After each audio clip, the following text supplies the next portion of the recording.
ഏറ്റവും കൂടുതൽ ആൾക്കാർ ക്ലിനിക്കിൽ വന്ന് പറയുന്ന ഒരു കാര്യമാണ് അടിക്കടി ഉണ്ടാകുന്ന ശ്വാസതടസ്സം, കിതപ്പ്, ഒന്നും ചെയ്യാൻ പറ്റാത്ത അവസ്ഥ, അപ്പം തന്നെ ശ്വാസം മുട്ടുന്നു എന്നുള്ളത്. അതിനുള്ള പ്രധാന കാരണം ശ്വാസകോശത്തിൻ്റെ കപ്പാസിറ്റി കുറഞ്ഞിരിക്കുന്നതാണ്.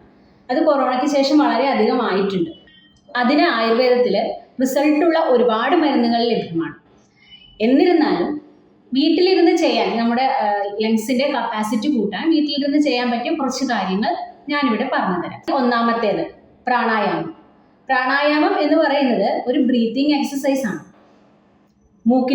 ഒരു മൂക്കിലൂടെ ശ്വാസം വലിച്ചു വിട്ട് മറ്റേ മൂക്കിലൂടെ ശ്വാസം വിടുന്ന ഒരു ടെക്നിക്കാണ് പ്രാണായാമം. രണ്ടാമത്തത്, രണ്ട് മൂക്കിലൂടെയും ശ്വാസം എടുക്കുക, പറ്റാവുന്ന അത്രയും നേരം ഹോൾഡ് ചെയ്യുക. ആദ്യത്തെ ദിവസം നമുക്ക് ഒരുപാട് നേരം ഹോൾഡ് ചെയ്യാൻ പറ്റില്ല.